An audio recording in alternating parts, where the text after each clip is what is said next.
पड़ सकती है केंद्रीय मंत्री पीयूष गोयल की मुश्किलें। पीयूष गोयल के नामांकन को रद्द करने के लिए हाई कोर्ट जाएंगे वकील नरेंद्र शर्मा। सुप्रीम कोर्ट की गाइडलाइन का उल्लंघन मामला। उत्तर मुंबई लोकसभा क्षेत्र से भाजपा उम्मीदवार पीयूष गोयल के नामांकन में सुप्रीम कोर्ट की गाइडलाइन का उल्लंघन मामले को लेकर मुंबई हाई कोर्ट के वकील नरेंद्र शर्मा ने बांद्रा निर्वाचन अधिकारी को शिकायत दी है, जिसमें करीब 1.5 घंटे की बहस के बाद निर्वाचन अधिकारी ने शिकायत पर की गई बहस के फैसले की प्रति करीब 20 घंटे के बाद आज दोपहर करीब 1 बजे थी। फैसले की प्रति में निर्वाचन अधिकारी ने बताया कि 65B इंडियन एक्ट के हिसाब से सर्टिफिकेट की जरूरत नहीं है, क्योंकि हम पर इंडियन एविडेंस एक्ट लागू ही नहीं होता। जबकि निर्वाचन अधिकारी को ये जानकारी होनी चाहिए कि जब कोई व्यक्ति उम्मीदवारी भरता है तो अधिकारी उससे पूरे मामले और प्रॉपर्टी का ब्यौरा मांगता है, मतलब एविडेंस मांगता है।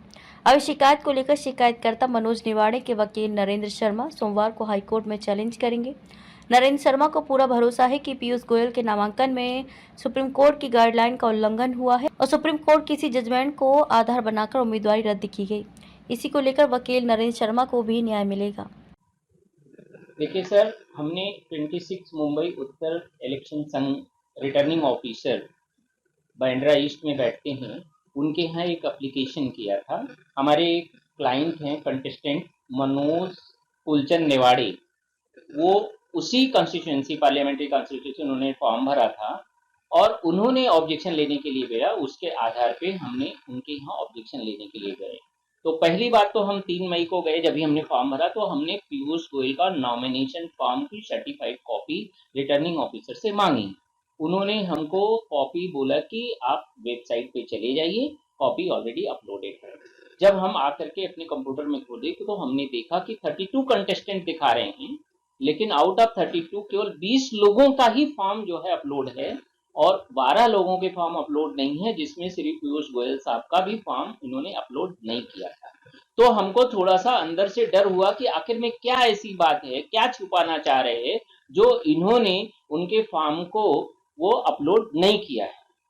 उसके बाद में सुबह 11 बजे हमको बुलाए थे सब लोगों को, सारे कंटेस्टेंट वहां पे थे, मैं भी गया और पीयूष गोयल साहब भी थे, उनके प्रपोजर थे, उनके वकील साहब थे। और जब इनका नाम पुकारा गया तो हम जा करके वहां पे अपना ऑब्जेक्शन सबमिट किया। हमारा मेन ऑब्जेक्शन ये था कि इन्होंने अपने नॉमिनेशन फॉर्म के साथ में एक इलेक्टोरल रोल की सर्टिफाइड कॉपी जमा की थी। हमारा ऐसा कहना है कि as per manual of electoral roll जो है उसके हिसाब से जो भी डाटा इलेक्टोरल रोल का होगा वो कंप्यूटर में स्टोर होता है और वहां की कॉन्स्टिट्यूएंसी वाले जब जरूरत पड़ती है तो कंप्यूटर में ही एडिशन करते हैं या डिलीशन करते हैं और उसकी प्रिंट आउट निकाल करके वो इलेक्टोरल रोल वो अपने पास में रखते हैं for further constituency election procedures. तो इस तरीके से अब बात यह है कि इन्होंने जो सर्टिफाइड कॉपी जमा किया वो कंप्यूटर से निकाले हुए जो कॉपी उन्होंने अपनी ऑफिस में रखा था मलबार, वो चूंकि सेकेंडरी एविडेंस है, उस सेकेंडरी एविडेंस के आधार पे भी इन्होंने उसकी सर्टिफाइड कॉपी किया।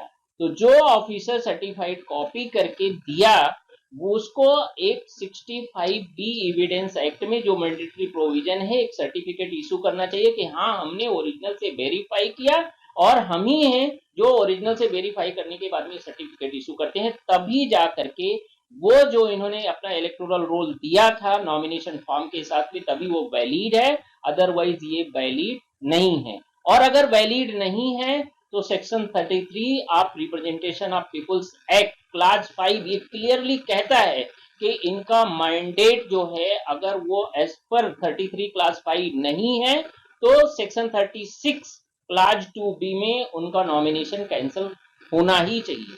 और इस तरीके से सुप्रीम कोर्ट ने भी एक जजमेंट है बिरदमल सिंघवी वर्सेस आनंद पुरोहित, उसके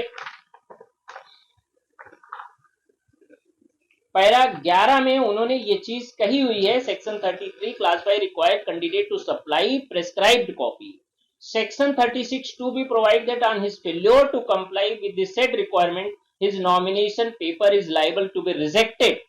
तो क्लियर सुप्रीम कोर्ट का क्लियर स्टैंड है कि रूल ऑफ लॉ आपको फॉलो करना है, एविडेंस जो भी देना है वो प्राइमरी एविडेंस देना है। जो पीयूष गोयल साहब ने प्राइमरी एविडेंस दिया नहीं, इन्होंने जो है सेकेंडरी एविडेंस दिया, ये यहाँ की कॉन्स्टिट्यूंसी के वोटर है ही नहीं है, ये वोटर है मलबार हिल के और लड़ रहे हैं नॉर्थ मुंबई से। इसके लिए इनको प्राइमरी एविडेंस देना बहुत ही जरूरी था, इन्होंने दिया नहीं। तो हमने जब ऑब्जेक्शन लिया, उनके लॉयर ने भी आर्गूमेंट किया, आर्गूमेंट के काट के मैटर जो है वो ऑर्डर के लिए पोस्ट किया। हमको बोला गया कि आप 4-4:30 बजे आ जाइए, हालांकि आर्गूमेंट 11:30-12 बजे हो गया था, फिर भी इन्होंने हमको कॉपी दिया नहीं उस समय। 4:30 बजे बुलाए, हम 4 बजे वहां पहुंच गए। 7:30 बजे रात तक हमने इंतजार किया, इन्होंने बोला कॉपी रेडी नहीं है और अभी कलेक्टर साहब के यहाँ मीटिंग है। हमने कहा साहब बताओ आप कितने, बोले 9:30-10 बजे आ सकते, बोले हाँ आ सकता हूँ। तो बोले नहीं, एक काम करो कल सुबह में आ जाओ 10 बजे। हमको इसमें समझ में नहीं आ रहा था कि ये जानबूझ के कॉपी क्यों लेट कर रहे हैं। सुबह 10:30 बजे जब हम लोग पहुंचे तो भी हमको कॉपी करीब 1 बजे कॉपी मिली। उसके बावजूद भी जो हमने एप्लीकेशन किया सर्टिफाइड कॉपी नॉमिनेशन फॉर्म के उनके चारों, वो हमको अभी तक उन्होंने नहीं दिए। उन्होंने हमें केवल ऑर्डर की कॉपी अभी तक प्रोवाइड किया है। जब हम ऑर्डर के थ्रू पहुंचे तो इन्होंने ये ऐसा कहना है इनका कि उन्होंने फिजिकल रोल मेंटेन किया जो इलेक्टोरल रजिस्टर ऑफिस में 185 मलबार में, उसकी सर्टिफाइड कॉपी दिया। अरे जिस फिजिकल कॉपी से आप कॉपी बना रहे हो वो खुद ही सेकेंडरी एविडेंस है, because that is printed from the computer. कोई भी इलेक्शन मैनुअल जो है वो खुद कहता है कि जब तक कि कंप्यूटर में स्टोर नहीं होता है डाटा, कंप्यूटर इलेक्टोरल रोल वो कंप्यूटर में ही स्टोर होगा, और जब वहां पे स्टोर होने के बाद में प्रिंट होगी तो वो ओरिजिनल नहीं रह जाती है। और उसकी कॉपी से कॉपी सर्टिफाइड करना वो जो है वो इनवैलिड है। तो मैंडेटरी प्रोविजन के हिसाब से बिल्कुल गलत है। सुप्रीम कोर्ट का भी यही डिसीजन है और यही रूल ऑफ लॉ भी कहता है। लिहाजा हमारा जो कहना था कि इनका जो है नॉमिनेशन कैंसिल किया जाए, मगर रिटर्निंग ऑफिसर ने इलीगली उनके नामांकन को एक्सेप्ट कर लिया। क्या पीयूष गोयल का जो नामांकन है वो रद्द होने के ग्राउंड अभी भी है? बिल्कुल भैया, अभी भी ग्राउंड है। जो हमने ग्राउंड लिए ग्राउंड तो कहीं गए नहीं है, ग्राउंड अभी भी है। उन्होंने वो चीजें दी नहीं है और वो अब दे भी नहीं सकते हैं। इसके लिए अब इस ऑर्डर को हमको हाईकोर्ट में चैलेंज करना ही पड़ेगा और हम लोग उसकी तैयारी कर रहे हैं। क्या हाईकोर्ट इस विषय को गंभीरता से लेगा? इस विषय को हाईकोर्ट को गंभीरता से लेना ही चाहिए, क्योंकि ये हर आदमी का एक फंडामेंटल राइट है। एक कंटेस्टेंट है, जो कंटेस्टेंट उनके खिलाफ में लड़ रहा है, उसको तो ये चाहिए कि भाई अगर उनका नॉमिनेशन गलत है, अगर हमारा नॉमिनेशन गलत होता तो हमको कैंसिल करते, तो अगर उनका नॉमिनेशन गलत है तो उनको भी कैंसिल करना चाहिए। हाईकोर्ट से आपको उम्मीद है कि न्याय मिलेगा? हमको पूरी उम्मीद है कि हाईकोर्ट हमारी पिटीशन को एंटरटेन करेगा और इनके नॉमिनेशन को कैंसिल। इन्होंने अपने कैंसिलेशन के ऑर्डर के ग्राउंड में क्या कुछ बताया है कि ग्राउंड में इन्होंने ये बोला कि इंडियन एविडेंस हम पे लागू ही नहीं होता है। एक जगह तो ये बोलते हैं कि इंडियन एविडेंस हम पे लागू नहीं होता, दूसरी जगह बोलते हैं कि जो एविडेंस दिया है, अरे अब एविडेंस आपको एफिडेविट भी अगर आप ले रहे हो तो वो भी एविडेंस है, और वो आप प्राइमरी एविडेंस मांगते हो क्योंकि आप उसको नोटरी किया हुआ, उसका ओरिजिनल सिग्नेचर किया हुआ लेते हो, तो नॉमिनेशन फॉर्म आप सेकेंडरी एविडेंस में कैसे ले सकते हो? अगर एक जगह प्राइमरी एविडेंस ले रहे हो, एक जगह आप से, इसका मतलब है कि आप पूरे इलेक्शन प्रोसेस को आप जियोपार्टाइज कर रहे हो इंटेंशनली। और ये किस अंडर प्रेशर में है मुझे नहीं समझ में आ रहा है, लेकिन रिटर्निंग ऑफिसर ने इलीगली उनके नॉमिनेशन को एक्सेप्ट किया।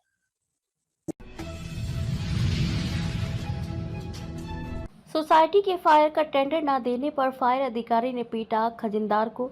भाईंदर पश्चिम के राई गांव में मौजूद बालचंद नगर सोसाइटी के खजिनदार को मनपा के दमकल विभाग के अधिकारी ने महज इसलिए पीट कर जख्मी कर दिया क्योंकि खजिनदार ने अपनी सोसाइटी के फायर का टेंडर दमकल विभाग के अधिकारी को नहीं दिया था। दमकल अधिकारी सदानंद पाटिल द्वारा की गई पिटाई में गंभीर रूप से जख्मी हुए एकनाथ मांजरेकर ने मामले में जानकारी देते हुए कहा कि 1 मई को हल्दी के कार्यक्रम के दौरान जब वे खाना खा रहे थे, ठीक उस वक्त पाटिल ने उनके साथ मारपीट की। पाटिल ने दारू के नशे में मांजरेकर को इस कदर बेरहमी से पीटा कि उनके पैर की हड्डी 2 जगह से टूट गई है। जख्मी मांजरेकर का इलाज भाईंदर के आर्थोमेड अस्पताल में चल रहा है। इस मामले में भाईंदर पुलिस ने आरोपी दमकल विभाग के अधिकारी के खिलाफ आईपीसी की धारा 325, 506, 504 के तहत मामला दर्ज कर आगे की जांच में जुट गई है। के साथ एक मारपीट की घटना का सीसीटीवी आया है, क्या वजह थी मारपीट की और मारपीट करने वाला कौन है? मारपीट करने वाला सदानंद पाटिल जो फायर ब्रिगेड में है ऑफिसर, और मारपीट का रीजन यही था। पहला जो अभी पता नहीं क्या, लेकिन पहला जो हम लोग का जो हुआ बातचीत, तो मिसअंडरस्टैंडिंग ये हुआ था कि उन्होंने जब चेक मांगा था उसका कॉन्ट्रैक्ट का, तो हम लोग ने उसको बोला ऑफिस में आके लेके गया, तभी उसने हम लोग की लाइकिंग निकाली, आपकी लाइकिंग नहीं है, ये नहीं है, वो नहीं, फलाना फलाना। तो हम बोले कि यार जो भी है आप बात करके ले लो ना, देता ऑफिस में, चलो आप दे देता हो। तो वो गाली भी देके निकल गया, लाइकिंग भी निकल गया। और बाद में 5-6 महीने के बाद ये अभी शादी का हल्दी का प्रोग्राम था बिल्डिंग में सोसाइटी के, तो हम लोग उधर खाना खा रहे थे मैं और सेक्रेटरी, तभी वो आके डायरेक्ट अटैक करने लगा मेरे पे। और मेरा ये भी नहीं था, मैं ये क्या बोलते उसको ध्यान भी नहीं था, अपना खाना खा रहा था। कौन सी सोसाइटी आपकी, कहाँ पे है और किस पता का टेंडर निकाला था? टेंडर जो है फायर का निकाला था, फायर ब्रिगेड का था, जो फायर कर रहा था ना वो। आपकी सोसाइटी में इन्होंने टेंडर के लिए भरा था क्या फॉर्म? हाँ, उन्होंने भरा था, लेकिन हम लोग ने जो पहला कंटिन्यू था उसको ही दे दिया था। तो बोला अगर उसको क्यों दिया, मेरे को क्यों नहीं दिया? इनको कोई कॉन्ट्रैक्ट दिया नहीं आपने? हाँ वो दिया, छोटा कॉन्ट्रैक्ट है वो दिया। मैं बोला थोड़ा किसका कॉन्ट्रैक्ट है वो बॉटल का, जो फायर का बॉटल सिलेंडर ये क्या होता है वो रहता है ना बाटला का, उसका दिया था। कितने सालों से पहले भी ये सोसाइटी में फायर का कॉन्ट्रैक्ट ले रहे थे? वो पता नहीं, पहला कमेटी ने दिया होगा, लेकिन हम लोग ने उसको जो दिया वो छोटा दिया था। तो किस तरह की चोट लगी है आपको? अभी मुझे जो लगी है वो मेजर है चोट, और प्लेट बिठाया, पूरा पैर पूरा ये हो गया। आप कहाँ चोट लगी है आपको और कितना गंभीर है चोट? जो है वो गंभीर चोट है, और उधर प्लेट डाला हुआ है, हड्डी टूटी हुई है मेरी। और मैं पूरा अपन क्या बोलते हैं उसको, अपन का तो क्या बोलते हैं वो ये हुआ, और मैं कैंसर पेशेंट है। आपका ऑपरेशन हुआ है? हाँ ऑपरेशन हुआ, इसका पैर का ऑपरेशन हुआ। पुलिस से आपको मदद मिली? अभी तक तो फिलहाल कुछ नहीं है। तो पुलिस का क्या कहना है आपको? नहीं, अभी तो चालू है, बोलते प्रोसेस चालू है। आपके यहाँ पे कोई स्टेटमेंट लेने आए थे? हाँ आए थे, यस।